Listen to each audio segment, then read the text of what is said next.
ఇప్పటి వరకు మీరు ట్రైనింగ్ ఇచ్చిన ఆర్టిస్టులలో ఇంచుమించుగా సక్సెస్ అయిన వాళ్ళు ఎంతమంది, లేదా అందరూ సక్సెస్ అయ్యారని మీరు అనుకుంటున్నారా? సక్సెస్ అంటే what is your definition? Hero అయిపోవాలి, లేకపోతే ఒక మంచి క్యారెక్టర్ ఆర్టిస్ట్ అవ్వాలని అనుకుని వస్తారు. సో వాళ్ళకి అలా జరిగింది, అలా అలాంటి వచ్చిందా? వాళ్ళని ఎప్పుడు నేను తీసుకోను. అలాంటి వాళ్ళు తీసుకోవాలి. కారణం ఏంటంటే I want to make the artist. Artist is different, to getting the opportunities in film or TV is different. So అది వాళ్ళ తర్వాత వాళ్ళ సాధన బట్టి ఉంటుంది. ఆర్టిస్ట్ అంటే you are learning an art form from me. So how you are exhibiting, where you are doing, that is your vision and your hard work. That is another thing. It's completely different. అతని యొక్క hard work దాని మీద ఉంటుంది. So కనుక నేను ముందే చెప్తాను, I'm not giving any opportunities and I'm only trainer. That to మీరు నన్ను లైక్ చేస్తేనే నేను అది, మీరులో ప్యాషన్ ఉంటేనే నేను మిమ్మల్ని లైక్ చేస్తాను. ఇద్దరికీ ఆ సమన్వయం ఉంటే ఆ సమయాన్ని కుదిరితేనే, అంతేగాని that is opportunities never. For example క్లియర్గా చెప్పేస్తారు ముందే. 100%. బికాజ్ ఆర్టిస్ట్ ఇచ్చి ఇప్పుడు నా దగ్గర నేను ఆపర్చునిటీ క్రియేటర్ని కాదు. నేను ఓన్లీ ఏంటంటే నీ లోపల యాక్టింగ్ స్కిల్స్ని పెంచుకోవాల్సినటువంటి వాతావరణాన్ని నేను క్రియేట్ చేసేవాడిని. నీలో ఉన్న ఇన్నర్ పొటెన్షియల్ని నేను డెవలప్ చేయడానికి, ఎక్స్ప్లోర్ చేయడానికి కావాల్సినటువంటి ఒక వేదిక. I'm not giving my mask to him. నా మాదిరిగా ఇమిటేట్ చేయమని నేను ఎప్పుడు చెప్పాను. సో ఎవడికి వాడికి ఒక చైతన్యం ఉంటుంది, ఎవడికి వాడు యూనిక్ ఉంటాడు. సో నా మాదిరిగా మీరు లేరు, మీ మాదిరిగా నేను లేను. So you are the best in the universe. I'm the best in the universe. So మీరు నాలాగా, నేను మీలాగా ట్రై చేశాను అనుకోండి, అప్పుడు పప్పులో కాలేసినట్టు. నేను నా గురువు దగ్గర నుంచి బయటకు వచ్చిన తర్వాత నేను కూడా ఎలాగైతే కొట్టుకొని పోయి మళ్ళీ తిరిగి రావడానికి ఏదైనా, అలాగే వాళ్ళు ఆ ప్రవాహంలో కొట్టుకుపోవాల్సిందే జరుగుతుంది కూడా. బికాజ్ బయటికి వెళ్ళిన తర్వాత నువ్వు బతకాలి, నువ్వు ప్రూవ్ చేసుకోవాలి, కొత్త ధనంతో నువ్వు కనబడాలి, దానికి ఫైనాన్షియల్గా నువ్వు వెతుక్కోవాలి. ఆ పోరాటం ఉంటుంది. ఆ పోరాటం లోపల నువ్వు జయించగలిగేటువంటి సత్తా నీలో ఉండాలి. ఇవి ఆ పోరాటానికి కావాల్సినటువంటి వెపన్స్, కావాల్సినటువంటి ట్రైనింగ్ పార్టే. కానీ నువ్వు అందులో విజయవంతం చేసుకోవడానికి సహకారమే, కానీ అందులో కూడా నేను తీసుకొచ్చి పెడతాను అనడానికి లేదు. ఎందుకంటే ఎవడి ఫుడ్ వాడే తినాలి, ప్లేట్ మంది మాత్రమే ఉంటుంది. So this is training is different, getting in your life is different. So నా గురువు నాకు చెప్పిన మాట అది నిజం. ఒక తహతలాడే విద్యార్థికి అత్యుత్తమ గురువు దొరకడం సులభం, కానీ తహతలాడుతున్నటువంటి గురువుకి ఉత్తమమైనటువంటి శిష్యుడు దొరకడం దుర్లభం, చాలా కష్టం. మంచి శిష్యుడు దొరకాలంటే చాలా కష్టం. So that is there. So success వాళ్ళ డెఫినేషన్, నా డెఫినేషన్ కాదు. I given my training artfully or not, they are taking or not, it is not suiting, please go. And మీరు చాలా కరెక్ట్గా చెప్పారు. యాక్చువల్గా ఈ పార్ట్ ఆఫ్ ఇంటర్వ్యూ చూసిన వాళ్ళకి చాలామంది ఎవరైతే యాక్టింగ్ ఇన్స్టిట్యూట్లో చేరాలనుకుంటున్నారో, ఈ పార్ట్ నిజంగా ప్రాపర్గా చూస్తే వాళ్ళకి డెసిషన్ మేకింగ్ ఈజీ అవుతుంది. ఎందుకంటే ఇప్పుడున్న అన్ని ఇన్స్టిట్యూట్స్, ట్రైనింగ్ ఇన్స్టిట్యూట్స్ డబ్బులు తీసుకుంటున్నారు. వాళ్ళు మళ్ళీ చెప్తున్నారు ఏంటంటే, మేము మీకు అవకాశాలు ఇప్పిస్తాం అని అంటున్నారు. ఒక 4-5 ఆడిషన్స్ చేపిస్తున్నారు ఎవరో ఒకరిని పిలిపించి, కానీ వాళ్ళకేం రావట్లా. అంటే ఫాల్స్ హోప్స్ అనేది ఇస్తున్నారు. ఇప్పుడు మీలాగా చేసేవాళ్ళు యూ కెన్ హార్డ్లీ ఫైన్ అనమాట, వెరీ రేర్, అంటే రేర్ స్పీషియస్ లాగా మీరు. ప్లస్ ఇంత డైరెక్ట్గా ఖచ్చితంగా చెప్పని కూడా ఎవరు చెప్పరు. అది ఎవరైనా సరే ఎవరు చెప్పరు. ఎందుకంటే నేను చాలామంది దగ్గర విన్నాను, లేదు నాకు వాళ్ళు ఆపర్చునిటీ ఇచ్చేస్తా అన్నారు, నేను చాలా బాగా చేస్తాను అన్నారు, మొన్న ఆడిషన్ కూడా అయ్యింది, నాకు వచ్చేస్తుంది. అక్కడ ఏం జరగదు. So this is the reality. What you said is reality. నేనేం చెప్తానంటే, ఇప్పుడు ఫర్ ఎగ్జాంపుల్ మార్కెట్లో 1+1 ఆఫర్ అనేది ఉంటుంది. బయట ఒక చీర కొంటే ఇంకో చీర ఉచితమని ఉంటుంది. To attract the people. It's marketing stage, right. So marketing స్ట్రాటజీలో వాళ్ళు పడే ముందు మీరు ఆలోచన చేసుకోవాలి. సో అందుకే ఇప్పుడు మీది ఒక కనువిప్పు, మీరు చాలా ప్రాక్టికల్గా కరెక్ట్గా ఉన్నట్టుగా మాట్లాడారు. నేను అడుగుతాను స్టూడెంట్స్ని, నా దగ్గర కూడా నేను తీసుకునే వాళ్ళని అడుగుతాను, ఏమన్నంటే, you want to PhD in acting, join in Hyderabad Central University or NSD or FTI, somewhere in the institution. You will learn the syllabus. Because ఎక్కడ ఫోక్ థియేటర్ పుట్టింది, ఎక్కడ వెస్టర్న్ థియేటర్ పుట్టింది, స్టాన్స్లవిస్కీ థియరీ అంటే ఏంది, ఇవి అంటే ఏంది అని చెప్పడానికి. But you want actor, first how much your body bend వీడి ఇంతవరకు నువ్వు యాక్టర్ కావాలనుకుంటున్నావు, యాక్టింగ్ టీచర్ కావాలనుకుంటున్నావు. So that way I take it. So ఆ క్లారిటీతో నేను ఉన్నాను కనుక దానికి ఈ ఇన్స్టిట్యూషన్కి నాకు చాలా తేడా ఉంటుంది. అంటే ఇప్పుడు మీ యొక్క స్టూడెంట్లో రీసెంట్గా మాకు తెలిసిన సక్సెస్ఫుల్ స్టూడెంట్ ఎవరంటే కిరీటి రెడ్డి గారు, గాలి జనార్దన్ రెడ్డి గారు అబ్బాయి. రీసెంట్గా జూనియర్ సినిమా రిలీజ్ అయింది కన్నడ అండ్ తెలుగులో. సో తనకి చాలా కష్టంగా 3 years ఇచ్చారు, 3 years ముందు ట్రైనింగ్ ఇచ్చారు. 3 years ముందు ఇచ్చాను. అదే చాలా రకాలుగా ఆయనని ట్రైన్ చేశారు, బాగా స్క్వీజ్ చేశారని విన్నాం. అంటే తనలో మీరు ఏం చూసారు? తనకి క్లారిటీ ఉందండి. తనకు సబ్జెక్టు తను అనుకున్న కథకి తను ఏ విధంగా ఎమోషనల్గా కావాలి, ఏంటి ఆర్టిస్ట్కి ఎంతవరకు ముందుకెళ్ళాలి, ఇవన్నీ ముందే అంచనా వేసుకునేటువంటి ఒక leadership qualities by his father he got it. So that is there. So తనకి ఏం కావాలనేది అతనికి క్లారిటీ ఉంది. సో ఫస్ట్ ఆఫ్ ఆల్ ఈ వాంటెడ్ ఒక వార్మప్ క్లాసెస్గా అనుకున్నాను నాది క్లాసెస్. ఒక వార్మప్ తర్వాత then he want go some other level. But ఇది వార్మప్ కాదు, ఇది ఫుల్ లెంత్లో ఉంది, ఇంకా నాకు ఏది అక్కర్లేదని వాళ్ళ ఫాదర్కి మిగతా వాళ్ళకి చెప్పినాడు. నేను కూడా చెప్పాను, if you feel like go please. ఎప్పుడు మన నిత్య విద్యార్థులు ఎక్కువ ఉండాలి, ముందుకు వెళ్ళాలి. You should not stop anywhere అంటే నో గురూజీ, I enjoyed, I enough now I have to move work another thing. I will practise in this like whole life. So the point ఏంటంటే I given a training a small period which 21 రోజుల్లో నేను training ఇచ్చాను. So అతను discipline కానీ అవి కానీ తను ప్రదర్శించినాడు. Then we accepted, ఈ మెంట్. తనకు ఆ క్లారిటీ ఉంది. ఆ క్లారిటీ ఉండడం వల్ల తను ఏం నేర్చుకోవాలో అదే నేర్చుకున్నాడు. నాది ఒక క్వశ్చన్ అండి, ఇంకొక క్వశ్చన్, ఒకటని కాదు ఇంకొకటి. ఇప్పుడు మీరు ఇండస్ట్రీకి వచ్చినప్పటి నుంచి ఇప్పటి వరకు మీరు చూస్తే ఎలాంటి చేంజెస్ కనిపిస్తున్నాయి మీకు? అంటే ఫ్యూచర్ వచ్చే యాక్టర్స్ కానీ, అంతకుముందు ఉన్న యాక్టర్స్ కానీ, ఇప్పుడున్న యాక్టర్స్ కానీ మీకు ఎలాంటి డిఫరెన్స్ కనిపిస్తుంది? ఫ్యూచర్ యాక్టర్స్ది చాలా బ్రైట్గా కనిపిస్తుందా, లేదా ఏ విధంగా వాళ్ళని ట్యూన్ చేయాలంటారు? నేను I don't think all these things అండి. Whether I front of the going to camera I'm enjoying or not, I'm justice director చెప్పింది నేను న్యాయం చేస్తున్నాను లేదు, అండ్ ఆ టైంలో నేను ఎంజాయ్ చేస్తున్నాను లేదు. So if I'm not enjoying that's I will stop it. That's it. Because మార్పులు సహజం అండి. ఇప్పుడు కొందరు అంటారండి, మీరు ఆర్టిస్ట్ ఉద్ధరణ చేస్తున్నారు, మీరు లేకపోతే ఆడలేదు. లేదండి, ఆ పేరు చెప్పి మేము బతుకుతున్నాం. సో అది ఎప్పటికి ఉంటుంది. నేను పుట్టకముందు ఉంది, పుట్టినప్పుడు ఉంది, నేను చచ్చిపోయిన తర్వాత కూడా ఉంటుంది. సో ఆర్ట్ అనేది నిరంతర ప్రవాహం. సో అందులో మార్పులు ఏమున్నాయండి, మనలో మార్పులు ఉంటాయి.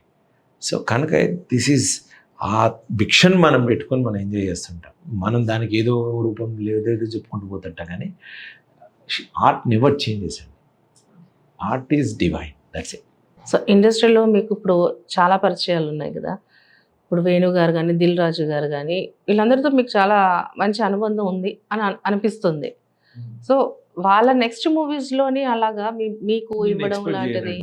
బికాజ్ ఐ ఫీల్ ఆ కథ లోపల డిమాండ్ ఉంది అనుకోండి, నన్ను తీసుకుంటారు, లేదనుకోండి తీసుకోరు. సో ఇన్సిస్ట్ చేయడం వల్ల అన్నెసెసరీ క్యారెక్టర్ పడుతుంది. So I don't want to insist any director. నన్ను చూడగానే నాకు తగ్గినటువంటి క్యారెక్టర్ పడింది అనుకోండి, నన్ను ఐడెంటిఫికేషన్ చేసేటప్పుడు లోపల తప్పుడుగా అనుకోవద్దని భగవంతుని ప్రార్థిస్తాను. సో నా క్యాలిబర్ని రియల్గా గుర్తించగలిగేటువంటి డైరెక్టర్ కోసం వీడు దీన్ని పనికొస్తాడు అనేది వచ్చిన దాంట్లో వేసుకొని, ఇప్పుడు గుళ్ళో శిల్పి బయట చేసేటువంటి శిల్పాలకి, బయట చేసేటువంటి రాయికి, లోపల చేసేటువంటి విగ్రహానికి తేడా ఉంటుంది. సోమశిల అంటారు దాని, లోపల ఉండేదాన్ని కృష్ణశిల అంటారు. ఆ రాయి ఇంత ఉన్నా కానీ 100 కేజీలు ఉంటుంది, బయట ఉండేదానికి పెలుసుగా ఉంటుంది. ఇది అందరు తొక్కడానికి యూజ్ అయ్యేది. సో అలా యూజ్ చేసుకోకుండా మంచి చెక్కడానికి కావాలనేటువంటి పరిణితి ఉంది నా దగ్గర, అనేక మంది గురువుల భిక్ష ఉంది, నేను ఆ విధంగా ఉన్నాను అనేటువంటి విషయం తెలియక కొంతమంది ఒక గ్రూప్లో కూడా వేయడానికి కూడా ఆస్కారం ఉంది. అలా కాకుండా ఇతనికి ఈ క్యారెక్టర్స్ ఆల్రెడీ చేశాడు, ఆకాశవాణి లాంటి సినిమాలో ఛాలెంజింగ్ రోల్ చేశాడు, ఇప్పుడు నెగిటివ్గా పిలుస్తున్నారు. సో అలాంటి రోల్స్ సెలెక్ట్ చేసుకునేటువంటి అవకాశం ఇప్పుడిప్పుడే ఓపెన్ అవుతున్నాయి. So they are selecting me. So అట్లాంటి వైడ్లో పడాలని కోరిక. సో మీరు భజన బ్యాచ్ కాదు అని చెప్తున్నారు. అంటే అంతే కదా. సో భజన బ్యాచ్ అనేది ఉందని నేను బటర్ బ్యాచ్, భజన బ్యాచ్ కాదు. అంటే చాలా మంది అలాగే చెప్తారు. నాకు భజన చేయడం చేత కాదండి, లేకపోతే బటర్ వేయడం నాకు చేత కాదండి, నేను అందుకే ఇంకా ఇలా ఉన్నాను, నాకు ఇంకా గుర్తుకు రాలేదని చాలా మంది రెగ్యులర్ గా చెప్పేది. కాకపోతే మీరు డిఫరెంట్ గా చెప్పారు. నేను నాకు అర్థమైంది మాత్రం ఇదే. డైరెక్టర్కి తన కథ అంటే తన బిడ్డ లాంటిదండి. నువ్వు ఎంత భజన చేయి, తన బిడ్డను అవటి వాడిగా పుట్టించాలని కోరుకోడండి. తన కథ అందరికి వెళ్ళాలి, అందరు చూడాలని కోరుకుంటాడు. సో కనుక వీళ్ళు పెట్టుకుంటే రీచ్ అవుతాడంటే కాళ్ళ వెళ్ళాడని బట్లాడి డేట్స్ అని అడ్జస్ట్ చేసి పెట్టుకుంటాడు. ఇది గమనించినాను నేను. సో అతనికి అందుబాటులో ఉండాలి. సో అందుబాటులో ఉండి చేసే ప్రయత్నం నేను చేయకుండా నా ఇంట్లో ఉండి నన్ను పిలిచాడంటే కుదరదు. So that should be there.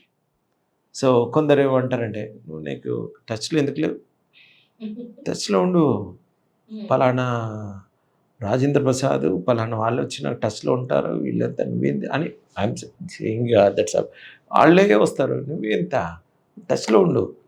పోనీ టచ్లో ఉంది అంటే టచ్లో ఉంటే ఏమొస్తుంది, వాళ్ళ ఈగో సాటిస్ఫైడ్ అవుతుంది.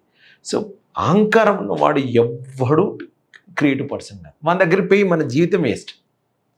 So we should identified all my youngsters, my friends చెప్పేది ఏంటంటే అండి, ఎవడైతే సెల్ఫ్ రెస్పెక్ట్ ఉన్నవాడు తనకంటే ఉన్నత ఉన్న వాళ్ళతో మాట్లాడతాడు. వాడు సరిగ్గా ట్రీట్ చేయలేనుకోండి, సెల్ఫ్ రెస్పెక్ట్ని అక్కడ ఉండనే వస్తాడు.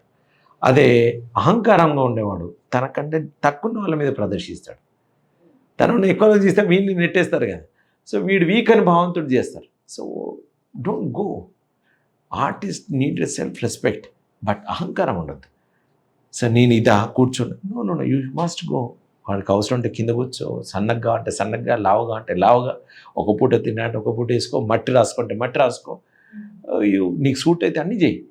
కానీ నేను అదా నాకు క్యారవానా ఇలాంటివి వద్దు. బట్ మార్కెటింగ్ కోసం నువ్వు చేయాల్సి వస్తే చెయ్యి, నిన్ను నువ్వు బచాయించుకోవడం చెయ్యి. కానీ అన్నెసెసరీకి వెళ్ళి ప్రొడ్యూసర్కి భారమయ్యేటట్టుగా బిహేవ్ చేసి అలాంటివి వద్దు. అలాంటి వ్యక్తులకు కూడా దూరం ఉండు. సో నీ క్రియేటివిటీ పాడవుతుంది. రేపు నీకు డైరెక్టర్ నీకు వేషం ఇచ్చాడనుకో, నువ్వు సరిగ్గా చేయలేవు, నీ ఫోకస్ వాటి మీదే ఉంటుంది. సో నువ్వు నీ క్యారెక్టర్కి, నీ యొక్క ప్రొఫెషన్కి జస్టిస్ చేసే విధంగా బతుకు. So that way I will tell. But ఇవాళ రేపులో ఒకరు చెప్పే స్థితిలో, వాళ్ళు వినే స్థితిలో, ఫ్రీగా అడ్వైస్ చేసే స్థితిలో ఎవరు ఉండకూడదండి. కానీ ఫ్యూచర్లో వచ్చే ఆర్టిస్టులకి చెప్పకనే సలహా చెప్పేశారు మీరు. Your opinion. మీరు స్టార్టింగ్ చిన్నప్పుడు అదే మైమ్ చూసి ఇలా చేస్తే బాగుంటుంది అనే ఇష్టంతో వచ్చారు. అనుకోకుండా టీవీ రంగంలో, డబ్బింగ్, ఇప్పుడు సినిమా రంగంలో అలా వచ్చారు. ఇంకా నెక్స్ట్ ఏ రంగంలో అడుగుపెట్టబడుతున్నారు? నాకు ఇలా చేయడం వల్ల ఆలోచన ఏంటంటే, నా గురువు టోనీ మెంట్నర్, మైమ్ గురు. సో వాల్ ఇల్యూషన్ చేసినటువంటి వ్యక్తి, దట్స్ వాల్ ఇల్యూషన్ చేసినటువంటి ఇన్వెంటెడ్ చేసిన వ్యక్తి. సో అతను ఏం చెప్పాడంటే, your an actor right, mime artist. నీ ద్వారా ఒకరికి ఆనందం కలిగించేటువంటి యాక్ట్, అది డాన్స్ చేస్తావా, కుప్పి గొంతులు వేస్తావా, మైమ్ చేస్తావా, వెకిలి చేష్టలు చేస్తావా, వేరే వాళ్ళను మనోరంజకంగా చేసేటువంటి అవకాశం దొరికిందా, దాన్ని వదిలిపెట్టకు. You do it, you pride, your an actor. So once you pride, then you can do anything. So ఆ కోణంలో నువ్వు చేసే, అది రవీంద్ర భారతిలో పెద్ద ఒపేరాలు చేస్తావా, స్ట్రీట్లో చేస్తావా, రైల్వే స్టేషన్ చేస్తావా, in front of the people చేస్తావా, don't think, can you make happy someone, do it my dear Madhu, you do it. అతని యొక్క చివరి పదాలు నాకు గుర్తున్నాయి. So that's way I'm doing. And నాకు ఈజీ అయింది కనుక నేను చేశాను. మీ కో ఆర్టిస్టులతో కూడా ఇలాగే మాట్లాడతారా, ఇలాగే చెప్తూ ఉంటారా? నో, మీరు అడిగారు నేను మాట్లాడతాను. ఆర్టిస్టులు ఎందుకు అడుగుతారు, వాళ్ళకి చెప్పినా కూడా తీసుకోరేమో. సో ఎనీ ఆర్టిస్ట్ వాళ్ళ అనుభవాలు ఉంటాయి, సీనియర్ ఆర్టిస్టులు, వాళ్ళ దగ్గరికి వెళ్ళి నేను కూర్చుంటాను, నేర్చుకుంటాను. మిమ్మల్ని మీరు డిస్క్రైబ్ చేసుకోవాలంటే, అంటే ఒక 3 వాక్యాల్లో 3 wordsలో మిమ్మల్ని మీరు డిస్క్రైబ్ చేసుకోవాలంటే ఏ విధంగా డిస్క్రైబ్ చేస్తారు? సింగిల్ వాక్యంలో చెప్పొచ్చా? అద్భుతం అద్భుతం. ఆమె స్టూడెంట్ అండి. నిత్య విద్యార్థి, నిత్య విద్యార్థి అంతే. I want to learn, that's it. So you're still learning. అంతే. మీరు ట్రైనర్ పొజిషన్, మీ టీచర్ గురువు Students నుంచి పొజిషన్లో కూడా ఉన్నా కూడా మీరు ఇంకా స్టూడెంట్స్ నుంచి కూడా learning నేర్చుకుంటాం. Will learn new, every student will teach something. వాళ్ళ దగ్గర బాడీ లాంగ్వేజ్ కానీ, వాళ్ళు మాట్లాడే పద్ధతి కానీ, అవన్నీ అనేక కొత్త కొత్త విషయాలు ఎక్స్ప్లోర్ అవుతుంటాయి. So I love to learn. బాడీలో సెల్స్ అన్నీ చచ్చిపోతుంటాయి, మళ్ళీ కొత్తగా రీబర్త్ అవుతుంటాయి. నాలెడ్జ్ శరీరానికి ఉంటుంది కానీ కొత్త సెల్స్కి ఉన్నాయి. So you need to train every day. So that's why I wake up every day 3 o'clock. Okay. 4 to 5 నా మ్యూజిక్ క్లాస్ అండ్ 5 to 8 నా exercise classes, teaching with daily routine. Music class అన్నారు, అది కూడా నేర్పిస్తారు ఎవరు? నేను నేర్చుకుంటాను. మీరు నేర్చుకుంటున్నారు? నేర్చుకుంటాను. ఒక గురువు నాకు ఓకే. భిక్ష పెట్టాడు. That's at I'm learning from. Is a Guruji from Delhi. Every day ఈ వోకప్ సేమ్ టైం బ్రహ్మముహూర్తం నేర్పుతారు. సో నాకు అదృష్టం, అంతే. ఏ మ్యూజిక్ నేర్చుకుంటున్నారు? హిందుస్థానీ. హిందుస్థానీ క్లాసికల్ మ్యూజిక్ నేర్చుకుంటున్నారు. For the voice. సో ఇప్పుడు మీరు చెప్పినట్టుగా నిత్య విద్యార్థి అనే దానికి కరెక్ట్గా ఎగ్జాంపుల్. మీరు చెప్పడం వేరు, చేయడం వేరు, కానీ మీరు లైవ్ ఎగ్జాంపుల్ చూపిస్తున్నారు. లర్నింగ్ ఫర్ యాక్టర్ నీడెడ్ అండి, because voice is very important. Acting modulation రావాలంటే యూ నీడ్ టు లర్న్. మీరు ఇంకా డబ్బింగ్స్ చెప్తున్నారా? చెప్తున్నాను. సీరియస్. అంటే రీసెంట్గా చెప్పిన డబ్బింగ్ ఏది? తమిళ్ మూవీస్ చెప్పాను, తెలుగు మూవీస్ చెప్పాను, but I'm not focusing that. I'm focusing on the acting only. కానీ అంటే ఇప్పుడు మన తెలుగు సినిమా ఇండస్ట్రీలో తెలుగు సినిమా యాక్టర్స్ చెప్తున్నారు. వస్తుంటుంది, they are selecting, but slowly I'm focusing on only acting. చాలా తక్కువ మంది ఉంటారు ఇలాగ. చాలా మంది ఉన్నారు, నేర్చుకుంటారండి, చాలా మంది ప్రాక్టీస్ చేస్తుంటారు. We cannot say that is, it's a big competition, you know everything. Amitabh Bachchan గారికి అవకాశం తన మొదటి సినిమా వాయిస్ అవుట్తో వచ్చింది. రోల్ అడిగారు, లేదు. కానీ బెంగాలీ మూవీలో తన మొదటి సినిమా వాయిస్ అవుట్తో వచ్చింది. బహుశా ఎవరైనా, ఏ డైరెక్టర్ అయినా మేము నన్ను అలాగే అడుగుతాడేమో, అది క్లిక్ అవుతుందేమో. Why not? సో ఆపర్చునిటీస్ నా షాప్లో అన్నీ సిద్ధంగా పెట్టుకొని ఉండాలి. ఏది కావాలో వచ్చి తీసుకొని వెళ్తారు, డైరెక్టర్కి నచ్చింది తీసుకొని వెళ్తారు. I learn martial arts, kalari fight. So I should know about my body. నా కాళ్ళు ఎంతవరకు లేస్తుంది, స్టంట్స్కి కూడా నేను చేయగలిగాను. నేను హార్స్ రైడర్ని, హార్స్ రైడింగ్ నేర్చుకున్నాను. So this is, you need to know your body, that's it. మాకు తెలియని చాలా కోణాలు మీలో ఉన్నాయని మాకు అర్థమవుతుందండి. అంటే మేము ఇంకొంచెం రీసెర్చ్ చేయాలి మీ గురించి. సో ఇంకొంచెం రీసెర్చ్ చేసిన తర్వాత మళ్ళీ ఇంకొక ఇంటర్వ్యూలో మనం కలుద్దాం. థ్యాంక్ యూ థ్యాంక్ యూ అండి. Thank you.